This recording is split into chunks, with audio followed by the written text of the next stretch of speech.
Solidarité, bienveillance avec l'association des mains et des signes. Ce sont les invités de Delphine. Direction le Pays Basque, Delphine. On part dans les Landes, on part exactement à Dax, rencontrer Cathy Mazer, qui est la présidente de l'association des mains et des signes, une association donc basée à Dax, qui existe depuis 2014. Bonjour Cathy, merci d'être avec nous ce matin. Bonjour Delphine. Alors, votre association a pour but de développer les liens entre les personnes sourdes, les personnes malentendantes et les personnes entendantes en favorisant des rencontres. Et puis justement, samedi, vous proposez un moment particulier au musée de Borda. Expliquez-nous.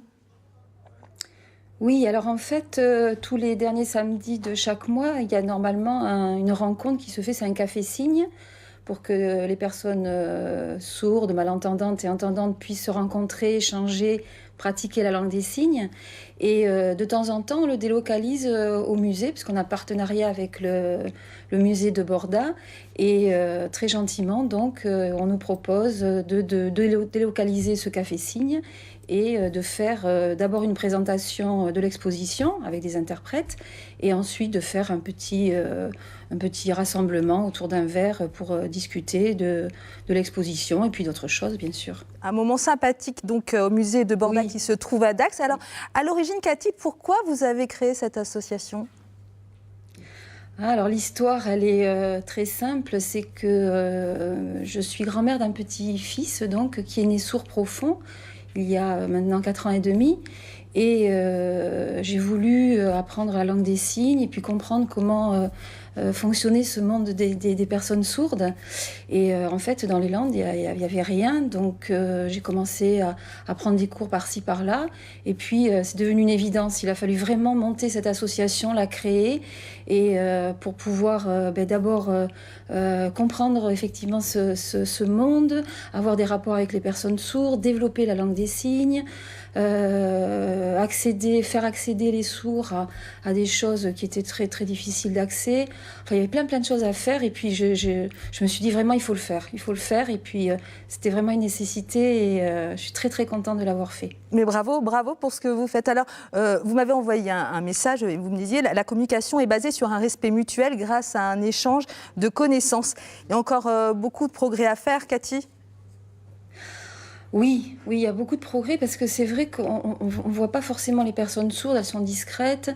La langue des signes, elle est pas très, très pratiquée, malheureusement. Il y a une forte demande, hein, c'est ça qui est incroyable. C'est que les gens ont vraiment envie de pratiquer cette langue.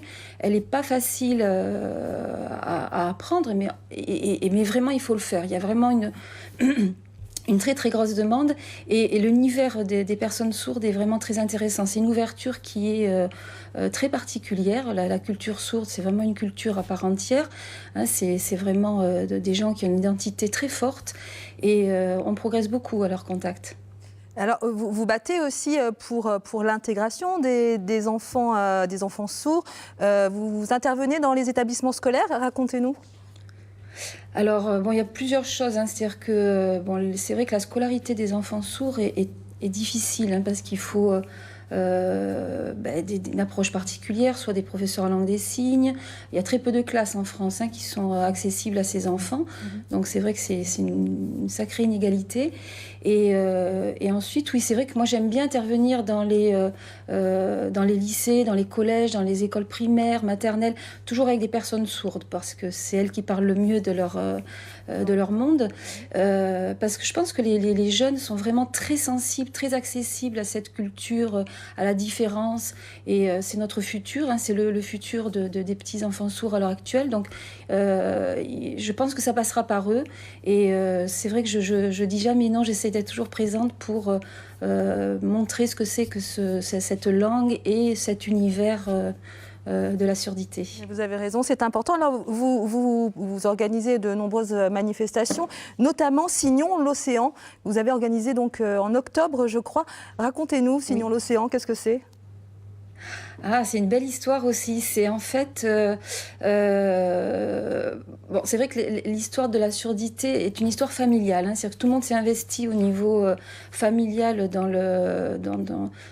l'accompagnement de ce petit garçon-là, qui est mon petit-fils Timothée, et de l'apprentissage de la langue des signes. Et donc, ma belle-fille et mon fils... Enfin, ce ne sont pas les parents de mon petit-fils, mais mon autre fils et ma belle-fille sont sportifs de haut niveau, de très haut niveau, même s'ils sont champions du monde et champions d'Europe de sauvetage sportif. C'est un bon niveau. Et ils pratiquent un peu la langue des signes, donc.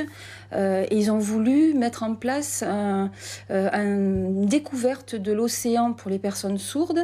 Et en échange, les personnes sourdes faisaient des ateliers de langue des signes pour les personnes entendantes. Voilà, donc c'était un vrai échange de connaissances par rapport à le milieu du danger de la mer, les gestes de premier secours, et puis l'atelier de langue des signes pour les personnes, pour une découverte.